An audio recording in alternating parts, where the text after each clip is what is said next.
aerospace factories, general AI is enhancing operations, boosting production rates, and mitigating risks. This optimization is achieved through the integration of automation, advanced sensing, and both probabilistic and deterministic surrogate models. Furthermore, the foothold of generative AI in aerospace is steadily growing. Tools like large language models are invaluable for decoding and analyzing vast amounts of historical data. For example, for assisting technicians in aftermarket applications and showing potential for the conceptualization of future innovative aircraft designs. Yet a predominant challenge persists, ensuring AI's trustworthiness. So the focus is on the vital roles of uncertainty, quantification, and rigorous validation, crucial for upholding the highest standards of safety and reliability in the aerospace domain. A little bit about our speaker. Dr. Navid Zobeiry serves as an associate professor of material science and engineering at the University of Washington. Before his appointment at UW, he served as a lecturer and research associate at the University of British Columbia in Vancouver, Canada, from 2012 to 2019. Dr. Zobeiry's research intersects material science, data science, and manufacturing technologies. He has collaborated with major aerospace and automotive companies, leveraging machine learning and AI to develop advanced materials testing and simulation methods, and smart and self-optimizing manufacturing techniques. His research group has pioneered several patented AI software solutions tailored for the aerospace sector, with notable aerospace entities obtaining exclusive licenses for some of these innovations. Please join me in welcoming Dr. Zobeiry to the stage.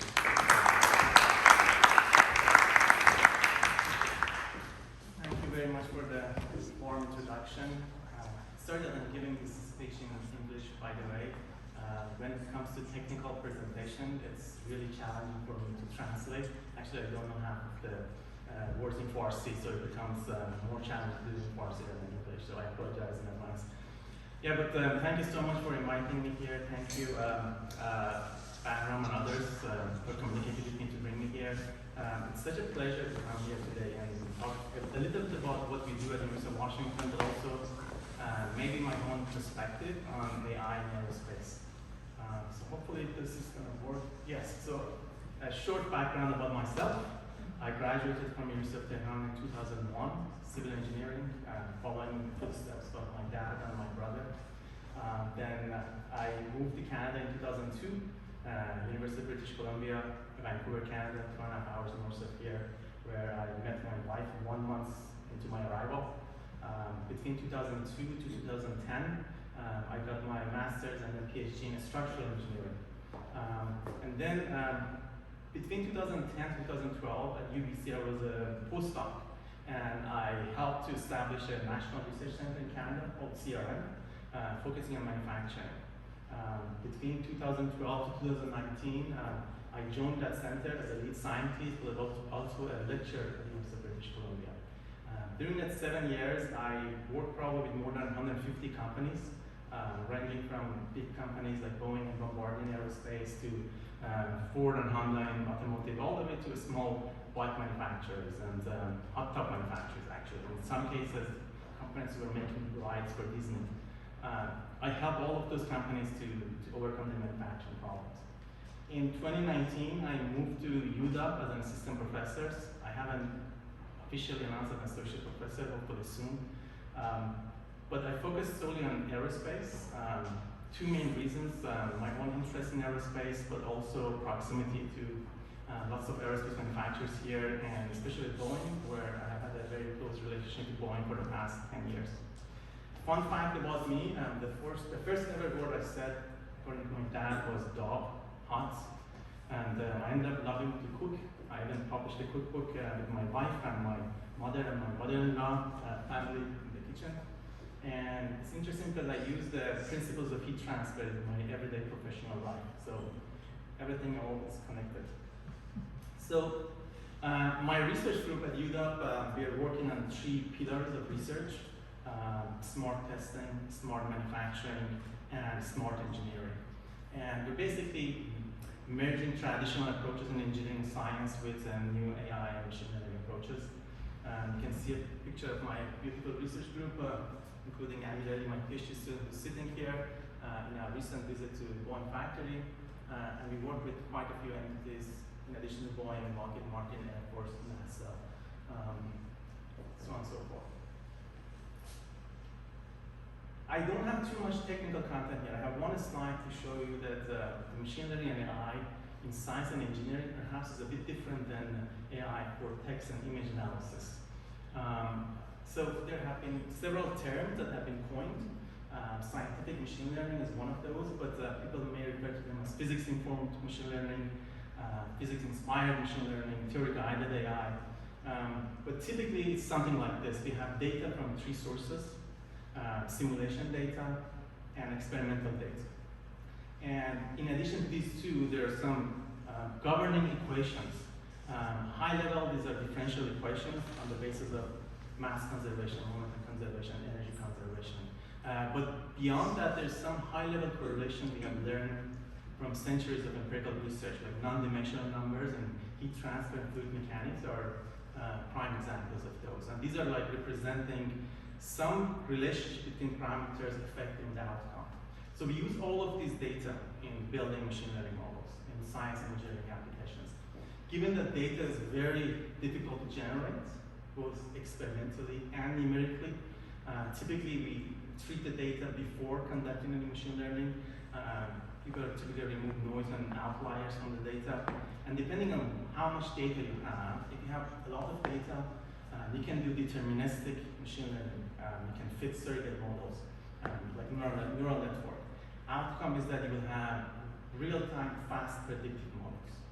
Or you can do probabilistic machine learning. These are like Bayesian type, for example, Gaussian process regression type models. Once you build this, they help you to quantify uncertainty, and then they help you to step-by-step get to the optimized location. So it's just one technical slide I had to just say that the flavor of machine learning in science and engineering is a bit different than other models. The second question is that why do we need to use machine learning in the first place? We have all of these tools, 50 years of finite element simulations. I mean, these are all on a solid mathematical foundation. Why do we need another tool? To answer that, let me start with a very simple example, which I promise you in the next slide it will be making an aircraft. But if you've seen chocolatiers that they take melted chocolate on the surface and they start spreading it on the surface, what they're trying to do is to control the cooling rate of the chocolate. If they achieve a very precise cooling rate, the cocoa butter chocolate crystallizes into very special crystal forms. That's the trick of making good chocolate. If those crystals are formed, the end result chocolate has a shiny surface. When you snap it, it has a very satisfactory sound. Most importantly, it has a very precise melting temperature, 1 degree below our body temperature. So if you take a piece of chocolate, put it in your mouth, close your mouth and think for a second, it doesn't melt right away. It resists and then slowly melts away. And that adds to the luxurious experience of eating chocolate. So that's the performance. So this tetrahedral, it's at the core, basically it's the cornerstone of material science engineering, mastering this tetrahedral. How do I change the process parameter such that they get desirable properties at the end? Instead there are too many knobs. Making a cake is a similar thing. How do you combine flour with egg or with water? What percentage? What are the steps? There are too many knobs, right? And our brain is designed to only see three axes. So anything goes beyond 3 dimensions, you cannot see how when I change these knobs, the end result gets better or worse. That's where machine learning comes into play, because these are algorithms that can see correlations in high dimensional data, especially the flavors that can work in small data sets. So how is it related to making an aircraft? To make an aircraft, we are trying to use a very specific material now called thermoplastic composites. To make an aircraft, we use robotic arms that they take these materials and layer by layer, they put them on a tube. During that process, they melt the material. And if you are careful in controlling the cooling rate of the material crystallizes into very special crystal form. And if you achieve that, the end result would be something which is strong, resistant to chemical, and the temperature and all the other solvents. And then we will have performance in aviation. So it's the same tetrahedral, and we are trying to master this tetrahedral. It's so important to understand this tetrahedral that we actually name human eras after that. We have Stone Age and Bronze Age and Iron Age, all because we mastered one specific material. Now we have Silicon Age and Composite Age, and we've seen the semiconductor industry example. So it's all about, can I take a material and transform it to a final shape? Okay, so taking on this idea, people said, how can we use machine learning to speed up this process? And this is one example which my colleague at UBC have done. I have to explain to you what's happening here, but it's a robotic platform, and it tries to go through that tetrahedral very fast. In this case, it takes two polymers, it mixes them, it spin coat them on a surface, it measures property, and then it adds to a database of composition processing property. It's linked to a Gaussian process regression model that creates a surrogate surface as the data comes in, and guides the robot to what test to do next. And then basically slowly guide the robot to arrive at an optimized solution, discovering a new material. So this is one of the hot areas of material science engineering at the moment, to discover new materials using autonomous bets and also probabilistic machine learning. This might work for like liquids. To make this happen for aircraft is very challenging. So I'll show you two examples we have done at the University of Washington to basically speed this up for aerospace industry. And this is a setup where we have a microscope. Under the microscope, there's a heating and cooling stage. And the microscope can control the temperature. So it controls the temperature and melts the material and looks at the crystal formation. There is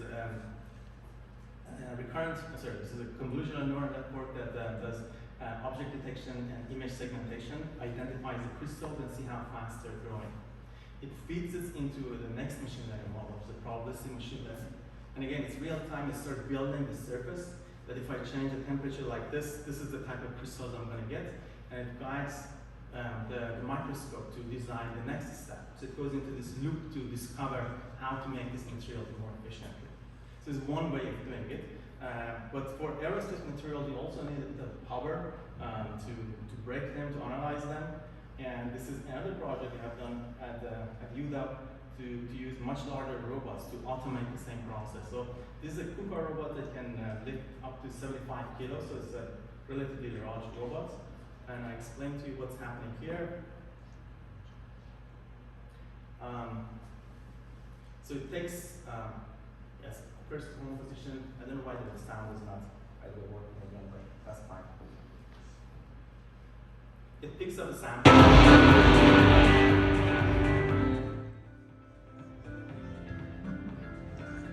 Picks up a sample, analyze the microstructure, and then put it inside the testing machine, and then load it to failure. And once it's done, it takes it and take it for more analysis.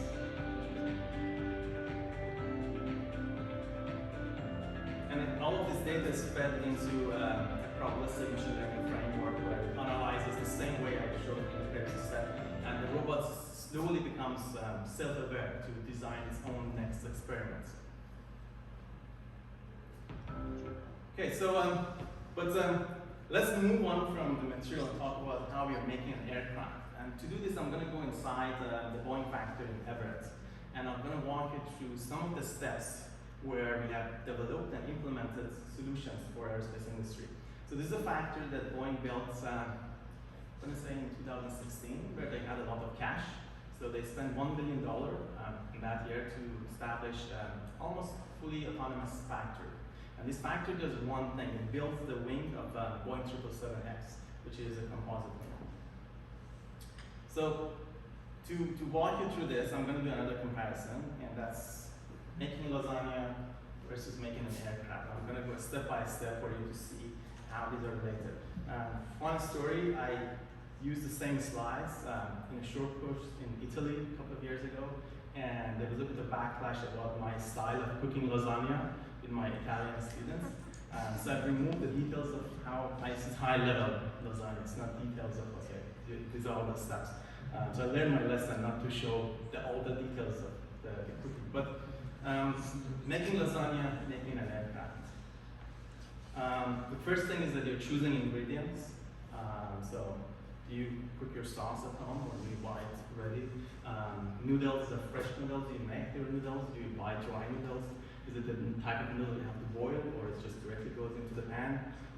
For composites, for aircraft composites, the same thing. You start with a liquid equivalent of sauce, in this case it's epoxy. You start with carbon fibers, which is equivalent of noodle sheets. If you're lazy, you can buy your frozen lasagna and just heat it up. They do the same thing in aerospace. They buy pre-mixed frozen combined epoxy and carbon fiber and use it for production. You prepare your noodle, you cut them, you start putting them layer by layer and the sauce between them. You do the exact same thing to make an aircraft. You take all these sheets, you start cutting them to specific shapes, and you start placing them inside molds. So these sets are all completely parallel. But of course, we don't do it by hand for making a large aircraft. We have to automate the process. So this is the automation in the factory. It's basically a robotic arm that places those layers instead of someone does it by hand. This is the same robot that I mentioned that has to heat up the material before placing it, and here they're building a section of a fuselage using this process. It's basically a fancy cake dispenser, if you think about it, but quite expensive cake dispenser. Okay. So, but when you're using robots make mistakes, just like human, and you have to find it and correct the mistakes. If I turn back time, in 2005, 2006, when we were making aircraft, this is 787, this is the process of inspection back then. This is the process of making the fuselage, the section of the fuselage for 787. And there's a worker, there are two people working here. One is the lady on top, which controls the robots, and there's another person at the bottom, typically with a flashlight. And once in a while, they stop the process, the person goes with the flashlight and try to see if there's a mistake. If there's a mistake, they have to stop the process, they have to come and repair that section. And this was technology from 20 years ago. Now it's all automated, thanks to machine vision. So this is the way we are doing it now, and this is the picture from the Boeing Everett factory. So there is this gantry system that moves parallel to the robots. On the gantry system, there are cameras, typically 3 cameras, high-resolution cameras, and there are laser scanners and laser projectors. As the process is continuing, the real-time data comes in. It goes inside a classification model. And the classification model in real time identifies if there's something wrong. For example, a piece of plastic is stuck to the surface, so we have to clean it up. And it has the power to project a message onto the troublesome areas and stops the process on its own. So it's autonomous in a way that stops it and waits for the workers to come and repair it. In the previous version, when we were doing it by hand or this method, the accuracy was around 75%. With this method now, the accuracy is 99%. So we have gone well beyond human capability. And this technology was actually developed by one of my colleagues at the University of Washington. Okay, the next step of cooking is you select your cookwares, and if you're making lasagna, you might use oven, and you might use cast iron and cook it in the oven, or you might use instant pot, and you can use all of those things. In industries equivalent of that, you can use an oven, you can use a heated tool, which is similar to cast iron, or we can use an autoclave, which is similar to instant pot. It's a pressure vessel. So this section is very similar to what we do for making lasagna. You set the temperature like 350, 2 hours, 3 hours, and then you come back, and that's 1 hour probably for lasagna, and then you come back, and hopefully it's done. The same thing they do it in aerospace. They load up and aircraft components into an autoclave. This is a section from Airbus A380. They set the temperature and they wait, and it's done hopefully. But there's a problem with this process in aerospace. I do another comparison with cooking. This is a very common scene. There is a large pressure vessel. There's a worker loading the pressure vessel with lots of parts. This is equivalent of, let's say, it's Thanksgiving. You have lots of guests coming. You have to cook your turkey, your lasagna, several pizzas, wet roasted vegetables, desserts, everything in your tiny oven. You have 2-3 hours. You don't want to babysit this. You want to go and talk to your guests. So how do you do this? They have different temperature profiles to get to the final good results. Do you open the oven once in a while? Check what's the process that you're doing. This guy in the factory has the exact same dilemma. How do you put all of these things all together at the same time? So this was the very first project we did at UW with Boeing with 3 of my master's students. And we said, wouldn't it be nice if we actually make the autoclave smart? And that's what we did at the end. So this is a patented solution at the moment where in the autoclave, every part has a thermometer attached to it. All the data comes into a data acquisition system. And this is just a graphic neural network. There are actually multiple neural networks. But the data gets analyzed by several neural networks. And they do a couple of things. First of all, they predict 2 hours from now what's going to happen to all these parts. Are they going to be cooked properly, undercooked, overcooked? And then automatically in real time, it adjusts the temperature of the autoclave. And it guarantees that all the parts are cooked to the same perfection in minimum time. And it's communicated that back with the autoclave controller, and it goes into a loop of self-optimizing the process. Okay, moving on. The next step is you cut the lasagna, and inspection is eating the lasagna. In the aerospace industry, they cook, they basically do machining, trimming, cutting, and inspection is ultrasound inspection, which is a very similar technology to what you do for baby ultrasound. So I did this for my wife and my son. This is the exact same equipment that people use in the aerospace industry to do ultrasound inspection. So this is the process of doing ultrasound inspection. I'll tell you where the machine learning comes next. This is also from the Boeing factory in Navid.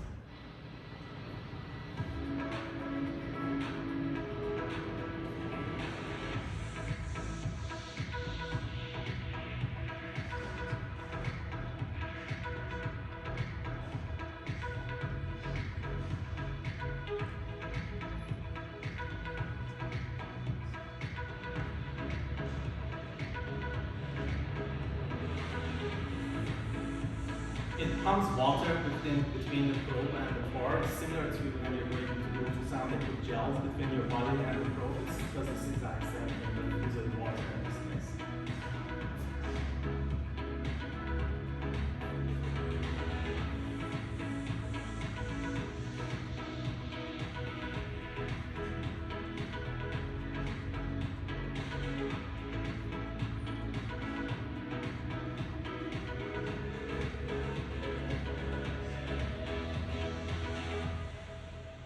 Okay, so now the data comes in. How do we know if the part is okay or not okay?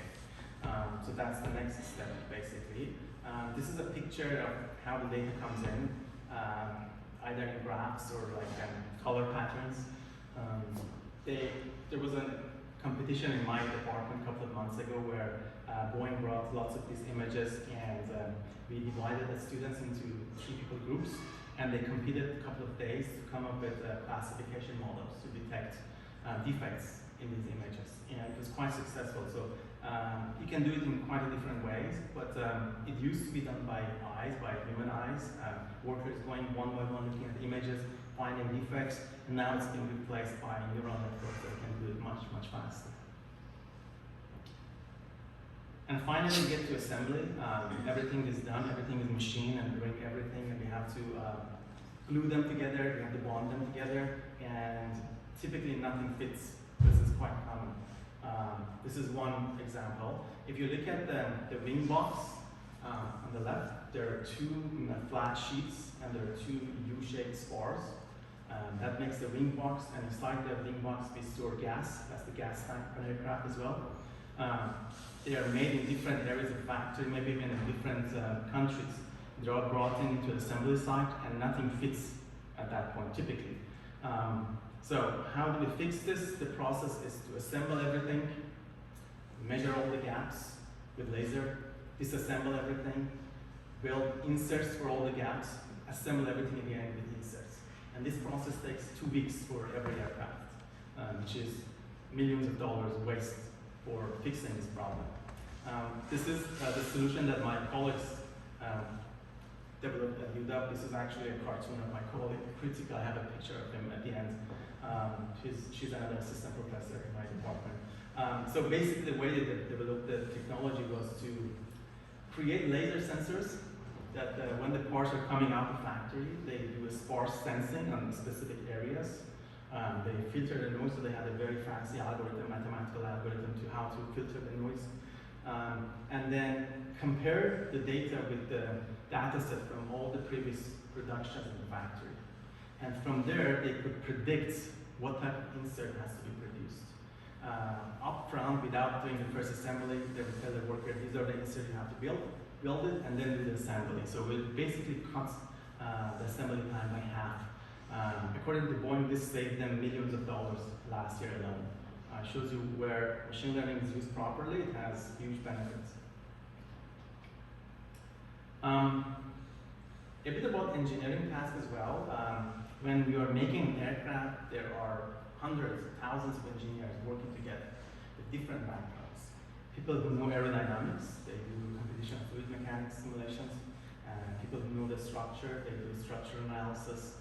Manufacturing engineers, test engineers, crash simulation engineers, and typically they all have their own loops of trial and error. They sit in front of the computer, or they go into the lab, they work with something that doesn't work properly, and then they try different things. It's that high dimensional response survey they don't know how to navigate, basically. And then when they get together, they don't even understand the language of each other, so they go into a bigger loop. So this becomes years of production for years of development for every new aircraft. We tried to help this in 2 areas. One was to speed up the simulation so that at least engineers don't need to wait long for every simulation they do. This is one example which we developed, and now it's a commercial tool that Boeing and other companies are using. So when you're doing, for example, curing an autoclave, you have to simulate this process. That takes hours or days for every simulation. You replace this with sort of like a mix of simulation and machine learning. For the parts that is a repeated task, the simulation, the machine learning actually speeds up the simulation. Practically, you go from several hours of simulation to 2 seconds of simulation, which is nice. At least at the end of the day, it doesn't solve the problem of that iteration and trial and error that engineers have to do. So there was another solution we recently developed with Boeing, which is, there has 2 patents on it now, and it actually recently won the best award for the computational platform in 23 in the NAFEM conference. So thank you. Boeing paid for it, so it's probably there. But basically, this is the platform. There is a probabilistic machine learning framework, and the data from all the engineers comes into it, from the simulation, from tests, all the iterations. And similar to the robot, guiding the robot that I showed you, this platform guides the engineers. So it tells one engineer, okay, this is the simulation you have to do, but it has also the capability of doing the simulation itself. It tells the engineers this is a test you have to do, but it can also communicate with that robot to do the test itself. And so practically it replaces all the thinking that engineers have to do. They basically take, they will be in charge of just controlling the process. It is probably going to replace a lot of engineering jobs, but the way I think I look at it is that the nature of the job is going to change. We still need engineers, as I was going to show you. It doesn't replace engineering innovation, but it will replace those repetitive tasks, mundane tasks that engineers have to repeat over and over and over again. A bit of talk about large language models. There have been a lot of discussions in non-aerospace. Aerospace is also the same thing, they're following the trends. Part of this has been implemented already, part of it is what's going to happen in the future. So if you have a large language model like ChatGPT, you can fine-tune it by introducing it with more data that it has. You can specialize it in your own data. If you introduce historical data from all the previous designs and manufacturing that these companies have done with a large language model, it would be extremely useful. Or other aspect, there are documents for regulations, and all these engineers have to look at 1,000 pages of regulation documents and then look at their job and then come up with a report. If you can introduce all those regulation documents to chatbots, it will be a huge help. Part of it that has been done now is taking these large language models and take these regulation models, fine-tune them, and let the engineers work with those specialized chatbots, which understand FAA regulations. Part of it that hasn't been done, and there's a reason for it, I'm going to say, is to take all the historical data from previous generations, fine-tune ChatGPT type large language models, and then use them in several areas. One of the areas in aftermarket. I'll explain to you what is aftermarket. People think making an aircraft is where these companies make money. Is not actually. It's when they bring back the aircraft for repair or for change of purpose, that's where they make most of the money. That's aftermarket. So that's a much bigger market than selling the aircraft originally. So typically there's all of this aircraft and there's workers going around it and they have to repair parts of it. And they check their documents, they go back to the computers, they identify what they have done 10 years ago, and then they order a tool, and then someone goes and brings the tool and they repair that site. The idea is that all those engineers now would communicate on site with the large language model, and they identify the solution together, and that model can then call an autonomous delivery box that bring the tool to the area. That part is also has been done. Airbus has implemented something like that. This part of training the large language model on historical data has not been done. And the reason is there's a lot of IP attached to this data. So it's unlikely that they will take an open source or another company's solution like Google or ChatGPT and fine-tune based on that. It would never happen actually. This data would never leave a company like Boeing. The solution they have in mind is to take open source large language models and then train their own chatbots internally, which is going to take a long time. So that's the discussion at the moment.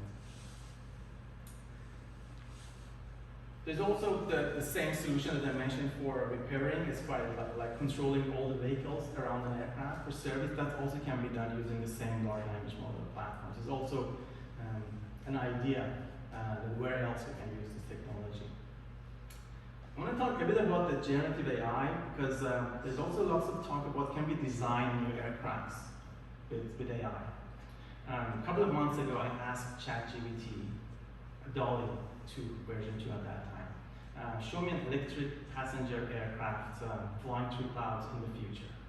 Okay, so this is a picture it showed me. As a person who's familiar with this topic, I can see a lot of good things in the design, which show that it's doing its job. So one of the things is that I told you that the wing is the gas tank. If we can eliminate gas, we can make the wings much thinner, and the aircraft becomes much better in aerodynamics and fuel basic efficiency. So the wings becomes thinner.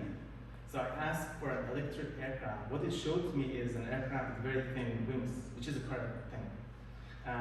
Then we can move the engines to the back of the aircraft because that's more efficient. It doesn't need to be close to the wing itself. That's also correct. So there are two correct things for this so far. I posted this on my LinkedIn, and there's lots of people who are familiar with aerospace. They immediately started commenting, okay, there's no windows for passengers, which could be a good thing because it eliminates the stress around those areas. It's still a good thing. There's no cockpit, there's no window for the pilot, which means there's an autonomous aircraft. So all of those are proper checkboxes. So it actually did a great job in finding a solution. But is this innovation? I would say no, because I already knew about all of these things. At its core, these generative AI models, this one, which is like an image generation, this diffusion-based models, are doing supervised learning. They look at what people have discussed in the past, and we have discussed similar things like this. in the past, and they come up with a mix of those solutions. There's no innovation here. It's based on the discussion we have had in previous designs. So if I look at why that's the case, Douglas Street aircraft from 1935 is an iconic aircraft, almost 90 years ago. It's so iconic that we never changed the design of an aircraft in the past 90 years. We designed it, we built it, and every aircraft after that looks exactly the same shape. Just fast forward 90 years, 777X is similar shape. It's the cigar-shaped type fuselage, and the wings and the design is not an aerodynamically efficient design, but we never change it because there's this mentality in aerospace: if something works, you never change it, never rock the boat. It's just the same process. So if you design and you train a large language model based on all of the 90 years of evolution of aircraft, it's all the same design. You can't expect to have something which is drastically different. So how do we do innovation in real world? These are 3 innovative programs funded by the US government through NASA, basically. 2007, 2016, and then 2023. And they were trying to come up with more efficient aircraft designs. For each of these, hundreds of engineers that worked together. It was like billions of dollars, years of development, lots of brainstorming, thinking outside of the box to come up with these solutions. And you can see how drastically different they are. One of them is a blended wing body, which is extremely efficient in terms of aerodynamics. Electric aircraft, you can see the design of the wings. The wings actually has changed, but we cannot go to very large electric aircraft because our batteries are not that efficient at the moment. And this new one from Boeing is like a hybrid aircraft. So for takeoff and landing, it uses gas, and for cruising, it uses electricity. So they need much less gas. As a result, they can make the wing much thinner, and they went into this truss brake swing, which we never had before. It's a completely new design, right? So this is called innovation, and that's what I'm saying. None of these AI models can replace innovation the way we are doing engineering at the moment. Maybe a decade from now, but at the moment, the supervised learning models we have are not good enough for our application, at least. I tried one more time. This is now with Dolly 3, and you can prompt it. So you can prompt it to give you the proper answer. So my question was, give me a design, blended wing design. So it's a blended wing, which has a meaning that you have to combine, to merge the wing with the body. Give me a design which is not a blended wing, but I immediately recognize that. Anyone who has done any bit of aerospace engineering knows that design. So design at Boeing 787, the shape of the wing, that's a curve, is like a bird, basically, which was the iconic design of 787. So it just copied an existing design again without doing more innovation. So still a lot of push on can we do innovation with generative AI, but at the moment we haven't been successful. The other area which is a hot topic is trustworthy AI. Can we really trust AI when we are making them autonomous, especially for an aircraft? Do you trust an AI to take the lead and become the pilot of your aircraft, for example? And you've seen examples of that. There's classification errors. It's quite common in autonomous driving that they know they have problems. There's hallucination of AI, that just makes up facts. For a small data set, this is a thesis from MIT from a couple of years ago, which is quite rebellious. The name was coined as Little AI. And the idea is that when you have tons of data in some area, these AI models work. The moment you move away from data, it just breaks down. They don't know what to do. And this is also a common thing in autonomous driving. Like this a couple of years ago, it was a common thing. I had a meeting with the AI head of Tesla 2-3 years ago. And there's a lot of cases when you have billions of images for that case. And the classification model looks at the image and can identify it. Then you switch to areas that you only have 1,000 or 2,000 images, and you really cannot trust AI in those cases. So the solution is that when they have a lot of data, they trust AI. When they get to those small areas, they switch off the AI. They turn back to 20 years ago image analysis methods. So they still rely on those techniques. So I'll show you one example of how trustworthy was achieved, and this is called an autonomous aircraft by Boeing. It's a Cessna Caravan aircraft. On the aircraft, there are tons of computational power, a lot of cameras, and the aircraft is designed to do autonomous landing and flying, but also avoid collision mid-air. I'll show you how they achieved assured autonomy in this case. We at Boeing, and those across our industry, are exploring how artificial intelligence and machine learning can bring game-changing autonomy capabilities to aircraft in areas including perception, decision-making, and even path planning. But we're not going to field those capabilities on our products unless there is industry acceptance, and we have the technologies and processes that we can use to prove to ourselves, our regulators, and our customers that AI and machine learning technology can be introduced safely. This would include education with pilots and transparency with the traveling public. On the deck was a flight demonstration of a Boeing neural net in real-time flight software that rerouted our airplane to avoid an impending mid-air collision. In this demonstration, we also added real-time flight software from Collins Aerospace and the Kestrel Institute that was a runtime monitor of our neural net's behavior. This software took the neural net out of the loop if it was determined that the neural net route was unsafe, in which case the monitor switched in real time to a backup algorithm, not based on our neural net, that created a safe but less efficient new route. In summary, what they do is that every time there's a prediction by neural network, there's a backup check to make sure it's not nonsense. So they can turn it off anytime they want to make sure it's assured and it's safe. But the idea is to do at least the first version of all the freight aircrafts in the future autonomous. So you're not going to see pilots in those. For commercial aviation, so far there's no talk of replacing the pilot. But at some point, I think that will come as well in the future. And I'm going to finish my talk with this slide, which my colleagues at the SUTA put together on what are the other areas that we can use AI in aerospace. I didn't cover everything, I just covered some small areas. But it goes well beyond what I've shown you today, and I think there are more exciting times ahead of us. That's all. Thank you so much. If there's any questions, I would be happy to answer. And again, sorry that I did all the talk in English. Thank you.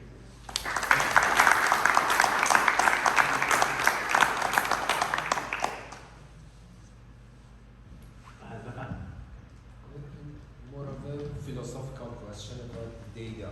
So, a couple of instances you mentioned that you get the data, but you remove the noise and outliers. So, if you are having such an intelligent system, as far as processing the data, analyzing it, decisions, and all of that, where are we with really taking care of those outliers and noise within the process, and not as in, our own intelligence doing it? Right. So first of all, let me answer how we are doing noise and outlier removal at the moment. Some of the algorithms that are used in these cases are borrowed from image analysis or text analysis.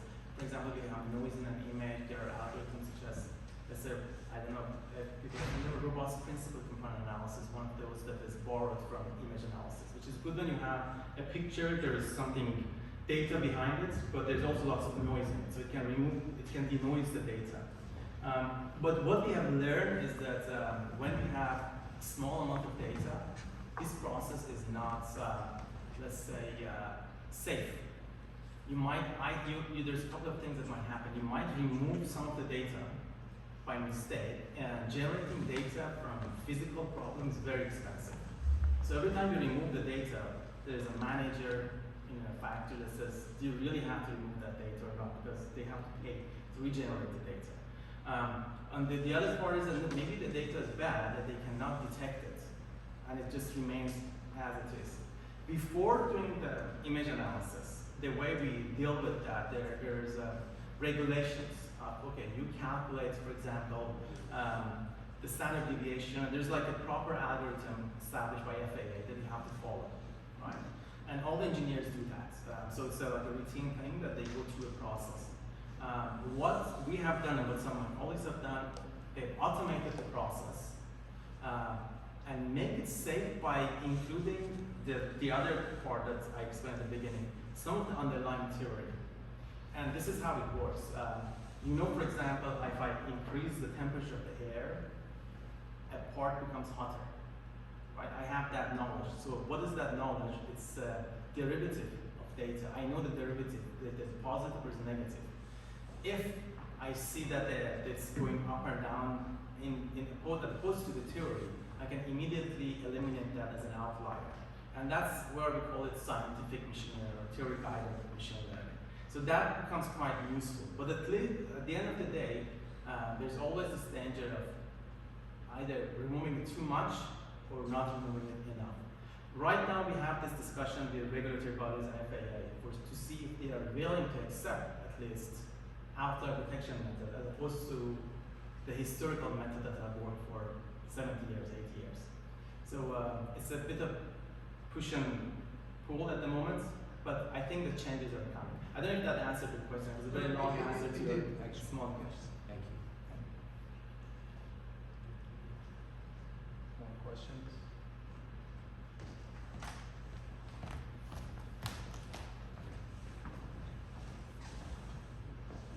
I have one question that's not directly tied to what you presented, but Boeing is in aerospace, as far as I know, Army contracts. How does that work with you being Iranian?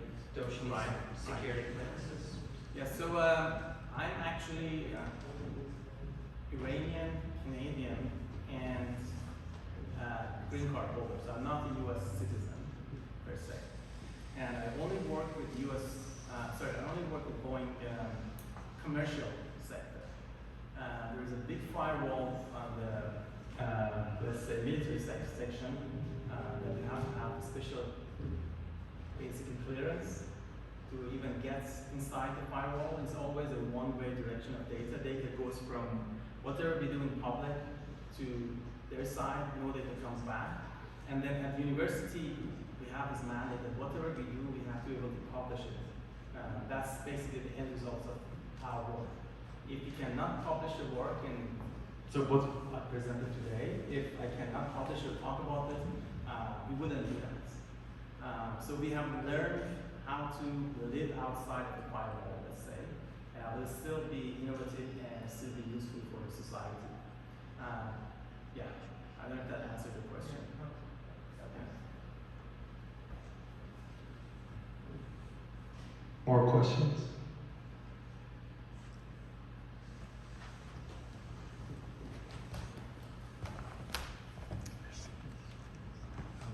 Thank you very much for the great presentation, Dr. Zobeiry. We are lucky to have Boeing around. We have the Museum of Flight, and some people in this group had the chance to visit Museum of Flight together earlier this year in February. And I also with a few friends visited the factory. However, the visit we did to the factory was not as scientific as it could be. Is there a different type of visit that you can arrange for us as a group to have from Boeing factory? Thank you. Yes, so there are different types of visits to Boeing factory, as you've probably seen. And if you have gone to the factory, you've probably gone mostly on the second floor of the factory to look down, and probably not inside the factory. I just mentioned the compositing center, that there's no tour inside that factory. The way we typically do that is that there are graduates, alumni of UW who are working now at Boeing, and they get clearance for my research group, and they take us inside. But it's a process of basically declaring the citizenship and going through the proper process. In some cases, they allowed my non-US students also to get into the factory with special cases.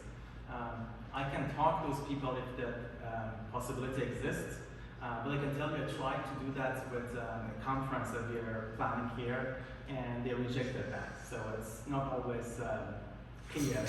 There is another reason behind that. Right now they are ramping up the production of 737 and they are changing a lot of aspects of factors. If you walk in the factory, you see that the 747 is gone, that they're bringing new tools and facilities. So it's not, some areas of the factory cannot get into those areas.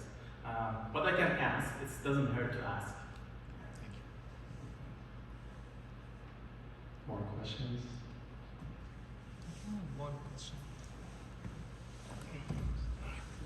So my question is about the process of choosing your project, and I was wondering whether those companies approach you and they kind of pose the problems, or you visit their sites and say, hey, maybe we can automate these things. So it's a $1 million question for a professor at university. Where do you get the money to do the project that you want to do? Typically, you try many different venues. You basically pitch your ideas to many different entities, NSF, DOD, Department of Energy, companies. And if they like your work, then it goes into the process. Let's define it into a project. For my case, it was a bit special because I had the relationship with some of these companies before I started here. So it was mostly through people that I knew that could advocate for me inside those companies and secure funding for my work. But generally speaking, you have to submit proposals, and there's a 99% chance of not getting the proposal approved. So my colleagues and myself, including, submit, I mean, probably 20 proposals per year, and then out of those, 2 gets funded at the end of the day. So you don't have much control of what's going to come eventually if you feel that. But you know these problems and then you propose solutions? Or? Yeah, so part of the reason that I knew what problem to go after is because previously I worked with these companies. I knew their issues. But there's this big saying in all these companies that I think this was very eye-opening for me to learn that as well at some point. It doesn't matter how good you are. So if you're the MIT of the world, Harvard of the world, Stanford of the world, it doesn't matter how good you are, how good are your ideas. The most important thing is if we can work with you. So if we can create a relationship with them, that's when it's going to work out. Otherwise, there are tons of smart people that are not, let's say, useful at the end of the day. So they are not after the smartest ideas or the best people. They are after people who can collaborate. So that's where the connection comes from.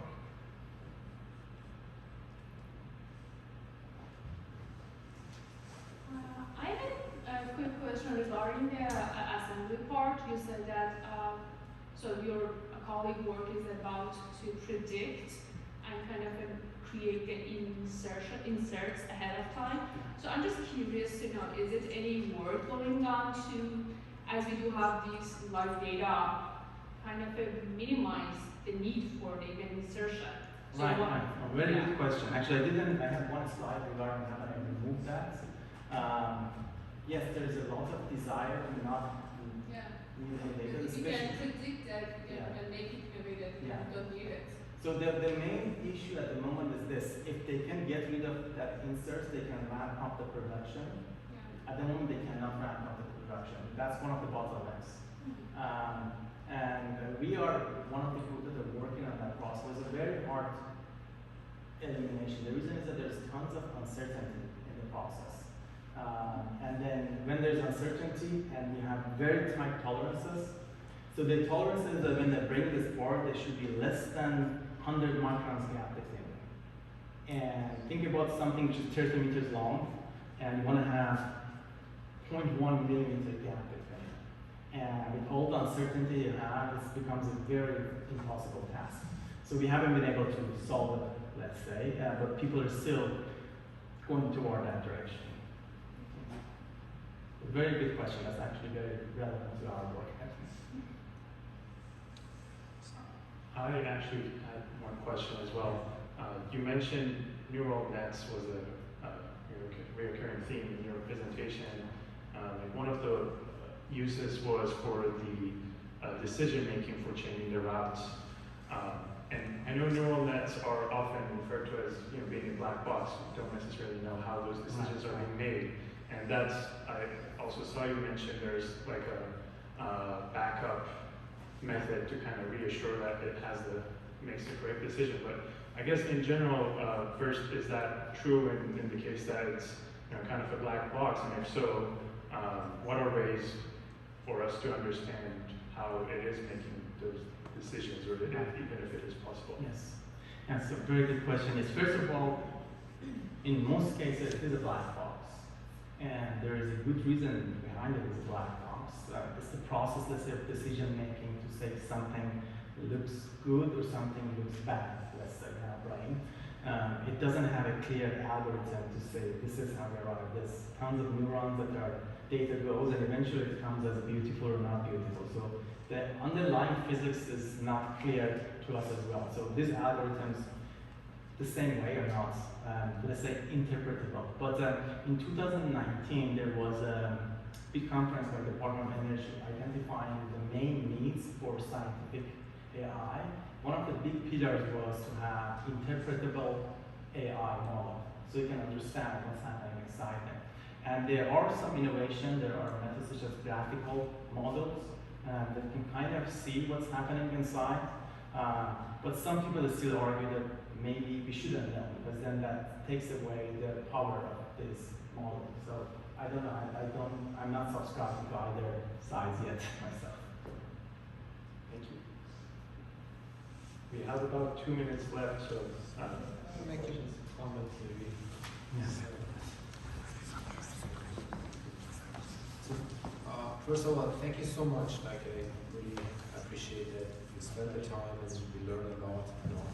But one other observation, and this is like you mentioned about collaboration, and I just want to get a reflection of like, my own experience within the years that I was here.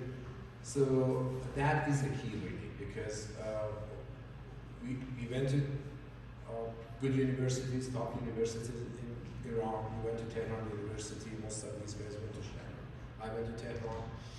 So, but we never learned how to work. We just learned how to learn. We just learned how to solve. We just learned how, but we never learned how to work together or with others. And some of us really had a challenge during our work and learned those in a hard way.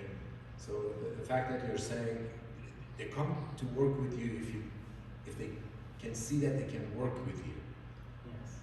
that's really important. And it's a collaboration, and we didn't learn that. Yeah, I echo what you said. I mean, this is the exact impression I had. I mean, as you said, we never learn how to. There are soft skills that are never taught in schools. The way you have to present, the way you have to present yourself in society or interacting with others. How to basically find connections and properly interact with your connections. During my work at the Lead Science Center, I had a supervisor who's also Iranian and Pursati. And I almost learned everything that I know about soft skills and collaboration from him. So he was a master, let's say, in that domain. I could see that he can drop the way he speaks to talk to other technicians, become best friend with that person in 2 minutes, and then all of a sudden the CEO of the company calling him on his cell phone. So it's just, there's a lot of skills and practice that you have to do to get to that point. I'm trying my best to evolve as a person, but I think part of that goes back to your, let's say, DNA. But a lot of that, 70-80%, I think, is practice. So he was keep telling me that you have to have your 30-second elevator pitch ready. If you meet someone in 30 seconds, you have to sell your idea to that person, so they will sign a check for you after 30 seconds. And it takes a lot of practice to get to that point. I'm not there, but I know where I have to go in 10 years probably.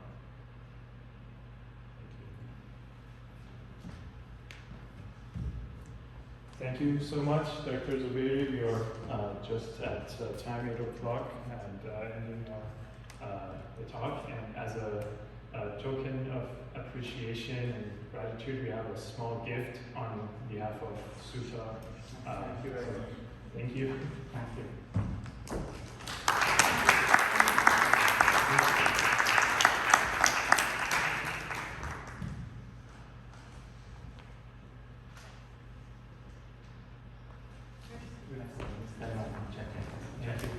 final remarks? Or?